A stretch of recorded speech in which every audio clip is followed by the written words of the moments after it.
All right, everyone, welcome to Rainy Night Random Talk.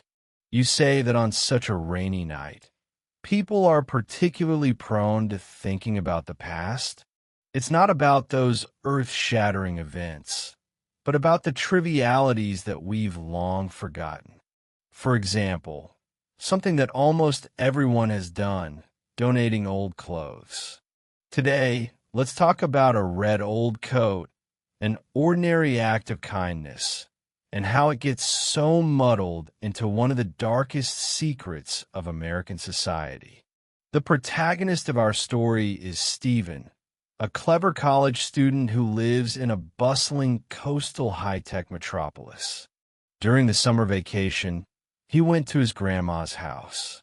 Where did his grandma live? Rust Belt, a typical Rust Belt town. This place was once glorious, with factories everywhere and chimneys emitting the steam of the American dream.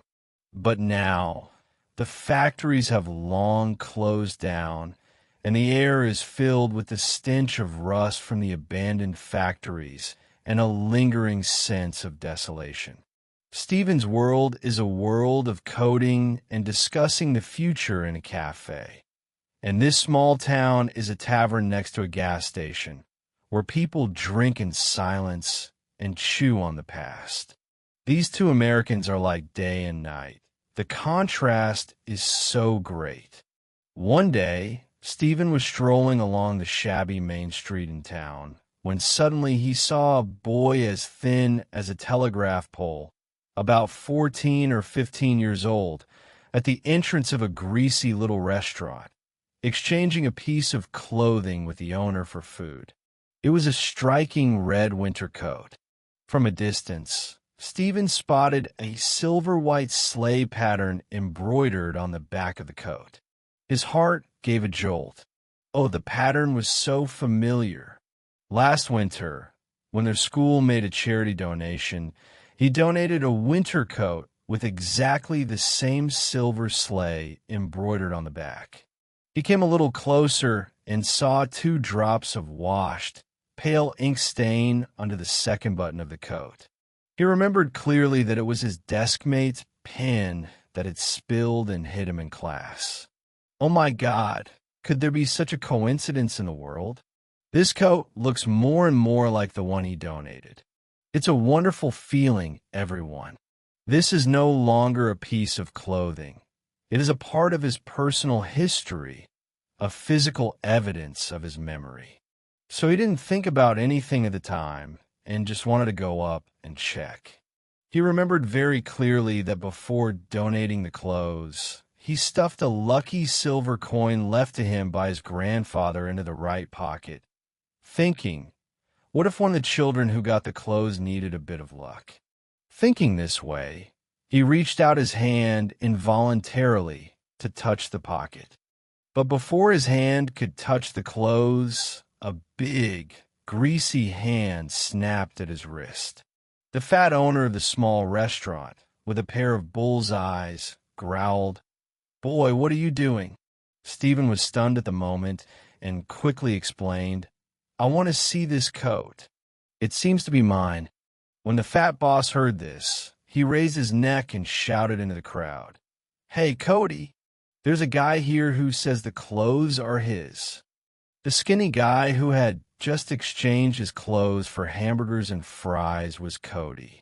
His face turned pale at the sound, and he rushed over like a little leopard, shouting, "These are my clothes." Without a word, he threw a punch. Stephen, a town kid, had never seen such a scene before.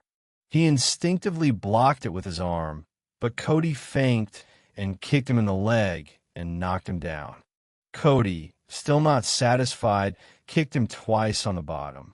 Stephen, too, rolled on the ground, got up, and threw his backpack at him. The people on the street rushed over to break up the fight, which separated the two. When he got back to his grandma's house, Stephen told her everything in detail. As she washed the dirt off his face and rubbed the bruises on his arm, she sighed and said, "I know who it is as soon as you say it. It must be Cody. Grandma told him that Cody's family was the worst in town. His father used to be a miner. After the mine was closed, he lost his job. In the past 2 years, he has contracted a strange illness. His body aches as if pricked by needles all over his bones, but he went to the hospital to find out what was going on. What is the strangest thing? It's this strange disease that doesn't work with any medicine, except for the hamburger from that greasy little restaurant, which immediately relieves the pain like a panacea. The fat boss, as well, was kind-hearted. Knowing that they had no money, he allowed them to exchange things. Hearing this, everyone, do you also think this fat boss is a kind person? It's a community of mutual assistance. But if you look a bit deeper, it's a bit creepy. Is this so-called kindness really what it is? A few days later, Stephen saw Cody again. The boy looked even worse, like a little ghost, with a red thing under his armpit, and sneaked towards the small restaurant again. This time, Stephen wasn't thinking about whether the dress was his or not. His mind was full of what his grandma had said. He wanted to figure out what was going on behind it. He followed closely behind, watching Cody enter the restaurant, hand over his coat to the owner, change his food, and hurry away. Stephen sees an opportunity to sneak into the pantry of the restaurant like a cat when no one was in the kitchen. The pantry was in a mess with a bad smell. The red coat was thrown over a pile of potato sacks. He rushed over, first checking the ink stain under the button, then trembling his hands to flip through the right pocket. He pulled out the lining in his pocket and, by the dim light, saw 3 letters written in marker pen, which were a little blurred from washing, the initials of his surname.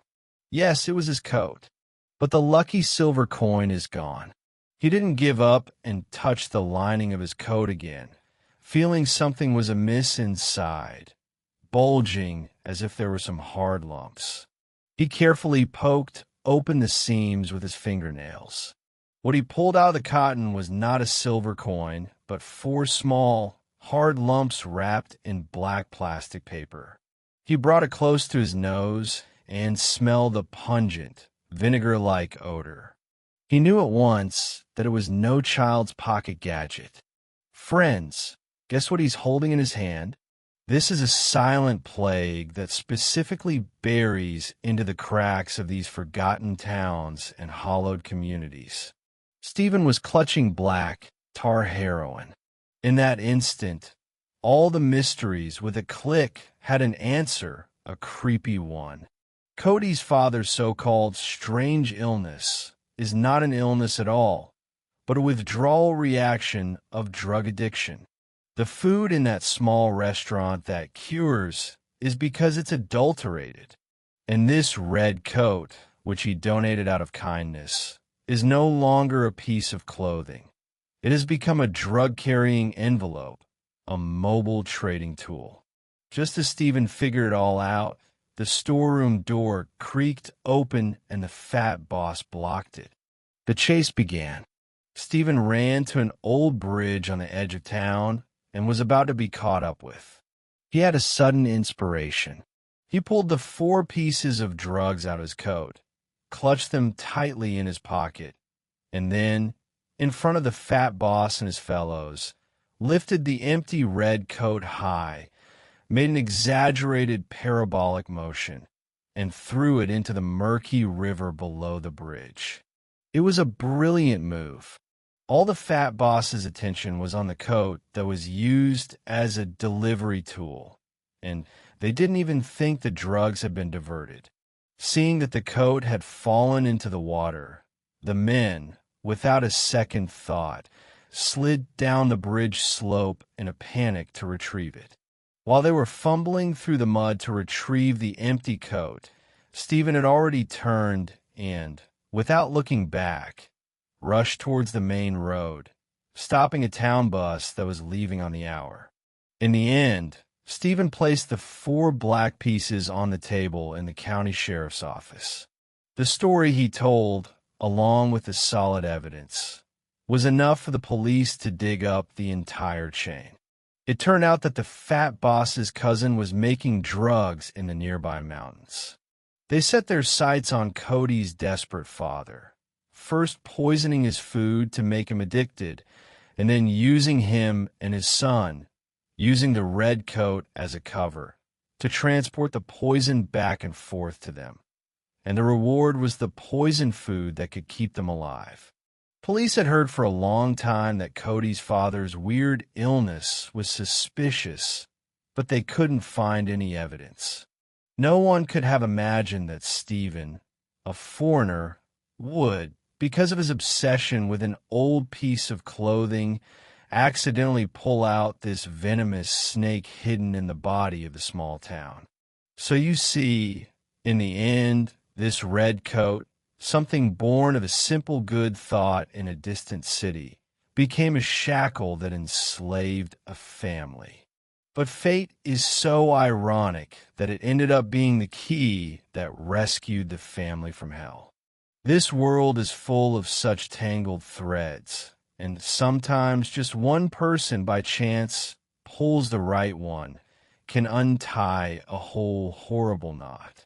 This is a story worth pondering over on a stormy night. Thank you for listening to our Rainy Night Tales. See you.